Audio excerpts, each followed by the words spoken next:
ഈ സെൻസർഷിപ്പ് വേണ്ടെന്ന് പറയുന്ന ഒരാളാണ് ഞാൻ. പക്ഷേ നമ്മൾ സ്വയം സെൻസർ ചെയ്യുന്നുണ്ട്. എല്ലാം ഈ ഒരു സമൂഹത്തിൽ മറ്റുള്ളവരുമായിട്ട് ഷെയർ ചെയ്യാൻ പറ്റുന്ന കാര്യങ്ങളെ നമ്മൾ ചെയ്യാവൂ എന്ന് ഞാൻ വിശ്വസിക്കുന്നു. സോ സെൽഫ് സെൻസറിങ് ഉണ്ട്. അതിന് മുകളിൽ കൂടെ ഒരു സെൻസറിങ് വേണ്ടെന്ന് ഞാൻ പറയുന്നത്. So you are a conscientious person. Why should somebody else come and censor what you are saying? അതിനാണ് ഞാൻ എതിർക്കുന്നത്. അല്ല എല്ലാവരെയും അങ്ങ് ഊരി വിട്ടേക്കാനല്ല പറയുന്നത്. എന്തും കാണിച്ചോട്ടെ അങ്ങനല്ല പറയുന്നതിൻ്റെ അർത്ഥം. അതെ എന്തും കാണിക്കാമെന്നുള്ള അർത്ഥമല്ല. അങ്ങനെ ഒരു സർവ്വതന്ത്ര സ്വാതന്ത്ര്യം കൊടുക്കണോ വേണ്ടോ എന്നുള്ളത് ഇതിൻ്റെ കോൺസ്റ്റിറ്റ്യൂഷൻ ഉണ്ട് നമുക്ക്. There are limits about your freedom. എൻ്റെ മൂക്ക് വേറെയുള്ള തട്ടിപ്പോൾ അവിടെ അവസാനിക്കുക എൻ്റെ ഫ്രീഡം ഇല്ലേ? അതിനപ്പുറത്തോട്ട് നമ്മുടെ ഫ്രീഡം ഇല്ല. വേറെ ആളുടെ സ്വകാര്യതയിലോട്ട് കയറാൻ നമുക്ക് ഫ്രീഡം ഇല്ല. Freedom of expression is within the confines, not without limits. ഒരിക്കൽ പോലും മോഹൻലാലിനെ കാസ്റ്റ് ചെയ്യണമെന്ന് ആലോചിച്ചിട്ടേ ഇല്ലേ? മോഹൻലാൽ ഒരു ഇമേജ്, വല്ലാത്തൊരു ഇമേജാണ് അങ്ങരുടെ. ഒരു നല്ലവനായ റൗഡി. എനിക്ക് ആ റോൾ പറ്റുകയില്ല, അങ്ങനെ ചെയ്യാൻ ഒക്കുകയില്ല. നല്ലവനായ റൗഡി എന്ന് പറഞ്ഞാൽ I don't believe in that. Rowdy തന്നെയാണ് അയാൾ. ഞാൻ നല്ലവനാണ്.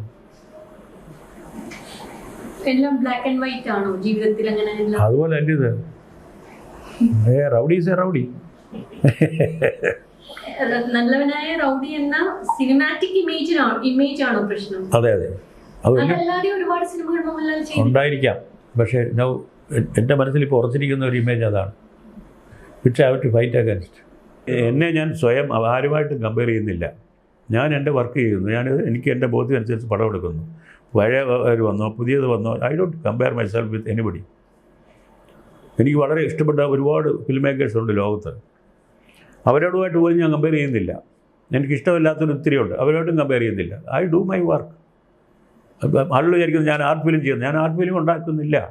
I make films according to my conviction, my knowledge and experience. I do my work. Nothing more than that, nothing less. And they should not compare themselves with me. For instance, പിന്നെ എന്താണ്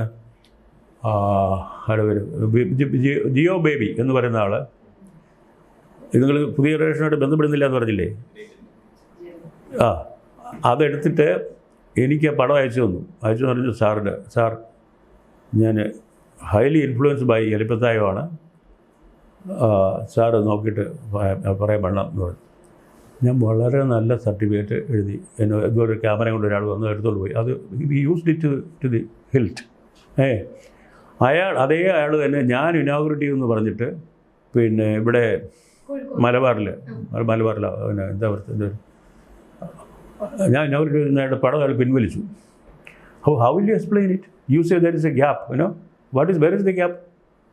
എൻ്റെ അടുക്കൽ ഈ മലയാളത്തിൽ മാത്രമല്ല, തമിഴിൽ, ബംഗാളിയിൽ, ഒരുപാട് പറഞ്ഞ ഭാഷകളിൽ ആദ്യവും രണ്ടാമത്തെ ആദ്യത്തെ പടം എടുക്കുന്നവർ പ്രത്യേകിച്ച് എനിക്ക് സ്ഥിരമായിട്ട് പടം അയച്ചു തരും. അയച്ചു തന്നിട്ട് സാറിൻ്റെ അഡ്വൈസ് വേണം, സാറിൻ്റെ കമൻറ്റ് വേണം എന്ന് പറഞ്ഞിട്ട് ഞാൻ കൃത്യമായിട്ട് ഇരുന്ന് വായിച്ച് കണ്ടിട്ട് അവർക്ക് അയക്കും. How will you deal with them? Some of them ഈ പടത്തിന് ഇയാൾ മാത്രമല്ല, വേറൊരു പടം ഉണ്ടായിരുന്നു, പക എന്ന് പറഞ്ഞൊരു പടം ഉണ്ടായിരുന്നു. അതൊക്കെ ഞാൻ പ്രൊമോട്ട് ചെയ്തതാണ് ഈ പടങ്ങളൊക്കെ. ഞാൻ അവരോട് ഗ്യാപ്പ് എന്താ? Nobody else will do what I did. Nobody else will do it. Because they will otherwise see them as competitors. I never see like that. I have wished that they made different films. This is my great wish. And I am very happy. സനലൊക്കെ വ്യത്യസ്തമായ പടങ്ങളൊക്കെ ഞാനത് promote ചെയ്തിരിക്കുന്നത്. എവിടെയും ഞാൻ ഇവരുടെയൊക്കെ പേര് പറയാറുണ്ട്. ഇനി പുതിയ തലമുറ എനിക്ക് എതിരാണെന്ന് പറയുന്നത് അങ്ങനെയൊന്നും അല്ല. ഒരുപാട് പേരുണ്ട്. ഞാൻ 4-5 പേരുടെ ഏറ്റവും ഇഷ്ടപ്പെട്ടെന്ന് പറഞ്ഞാൽ അവരെല്ലാം I don't think they have made master pieces. They have started making better films, better than the routine. That's what I'm saying. Anything മാറിയിട്ടുള്ള റൊട്ടീനിൽ നിന്ന് മാറിയിട്ടുള്ള പടത്തിനെ ഞാൻ വെൽക്കം ചെയ്യുന്നു. But they should not think they have, just because I gave them certificate they have made a masterpiece. They should not think like that. ഒരുപാട് പേരുണ്ട്. At least half a dozen people are there. ഞാൻ 1-2 പേര് പറഞ്ഞാൽ ബാക്കി മറന്നുപോയാലോ, വിട്ടുകളഞ്ഞാലോ. എനിക്ക് ഏറ്റവും അവസാനം ഞാൻ കണ്ട വളരെ ഇൻട്രസ്റ്റിംഗ് ആയിട്ട് പടം എടുത്ത ആളാണ് പിന്നെ അവരുടെ പേര് സിനിമ ഓർമ്മയുണ്ടോ? ഏ സിനിമ ഓർമ്മയുണ്ടോ? ഒരു ഒരു കാറിൽ ഒരു പിന്നെ ലിവ് ഇൻ റിലേഷൻഷിപ്പിനെ പറ്റി പറയുന്ന പടം. ആ അതല്ല ആണോ? അത് Don Palathara. He has made send me the earlier films. എനിക്ക് അയച്ചു തന്നിട്ടുണ്ട്, ഞാനോട് സംസാരിച്ചിട്ടുണ്ട്. ഞാൻ അയാളെ എൻകറേജ്, ഞാൻ ഒരൊറ്റ ആളിനെ പോലും ഡിസ്കറേജ് ചെയ്ത് ഒരു വാക്ക് പറഞ്ഞിട്ടില്ല. ഒരാരും തന്നെ ശരിയായില്ലെന്നോ കൊള്ളില്ലെന്നോ ഒരിക്കലും ഒരാളോടെ ഞാൻ പറഞ്ഞിട്ടില്ല. അങ്ങനെ മനസ്സിലുണ്ടെങ്കിൽ പോലും ഞാൻ വേറെ രീതിയിൽ അത് പറയും, എക്സ്പ്രസ് ചെയ്യുന്നത്. എങ്ങനെ ഇമ്പ്രൂവ് ചെയ്യണമെന്ന് അതൊക്കെ പറഞ്ഞിട്ട് എനിക്ക് പലരും ഇമ്പ്രൂവ് ചെയ്തിട്ടുമുണ്ട്. Their films have improved. And ആ റീസൺ കൊണ്ട് തന്നെ പല ഫെസ്റ്റിവലും അക്സെപ്റ്റ് ചെയ്തിട്ടുണ്ട്. ഞാൻ പക പോലുള്ളൊരു പടം അതിനകത്ത് അരമണിക്കൂർ കുറയ്ക്കാൻ ഞാൻ പറഞ്ഞു, അയാൾ കുറച്ചു. And he got the benefit. It was being shown at several festivals. നമുക്കവരെ പിന്നെ അടിച്ചമർത്തേണ്ട യാതൊരു ആവശ്യമില്ല. Because I am doing my work. That is separate. I cannot, nobody should compare my work with others. വളരെ ഇമ്പോർട്ടൻ്റ് ആണ്.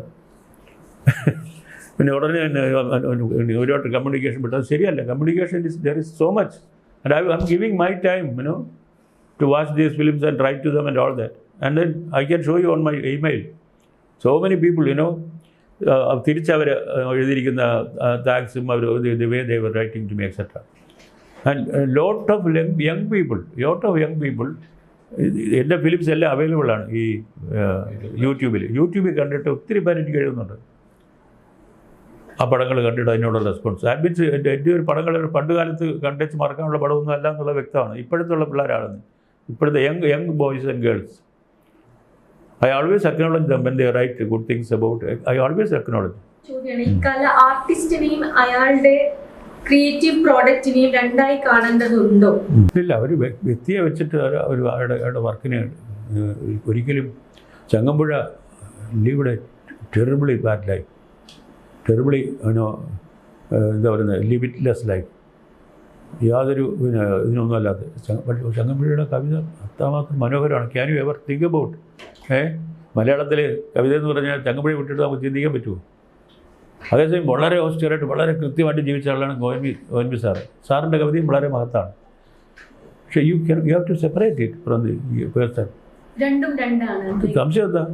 ഒരുപാട് വളരെ nasty ആയിട്ടുള്ള ഒരുപാട് ആളുകൾ വളരെ ഗ്രേറ്റ് വർക്ക് ചെയ്തിട്ടുണ്ട്. താങ്കൾ ഉൾപ്പെടെയുള്ള ഒരുപാട് പേര് സംഘപരിവാർ പൊളിറ്റിക്സിന്റെ ഒരു മറുവശത്ത് നിൽക്കുന്ന ആളാണ്. നമ്മളതിന് മുൻപ് സംസാരിച്ചിട്ടുള്ളതാണ്. അതായത് പല വിഷയങ്ങളിലും താങ്കളുടെ അഭിപ്രായം ഹിന്ദുത്വ ഫോഴ്സസിന്റെ ഒരു ക്രിറ്റിസിസം ക്ഷണിച്ചു വരുത്തിയിട്ടുണ്ട്. ഇപ്പൊ എങ്ങനെയാണ്, അവരുമായി സമരസപ്പെട്ടോ? കാരണം താങ്കളുടെ സ്റ്റേറ്റ്മെന്റ് ഒന്നും കാണുന്നില്ല, ആ വിഷയത്തിൽ സൈലന്റ് ആയിരിക്കും. പല വിഷയങ്ങളിലും ഞാൻ അവർക്കെതിരായിട്ട് യുദ്ധം ചെയ്യാൻ ഇറങ്ങിയ ഒരാളല്ല. ആർക്കുമായിട്ടും യുദ്ധം ചെയ്യാൻ ഇറങ്ങിയ ഒരാളല്ല. എൻ്റെ ഒരു ജോലി അതല്ല. പൂനെ ഇൻസ്റ്റിറ്റ്യൂട്ടിലൊരു ഒരു പിന്നെ ടെലിവിഷൻ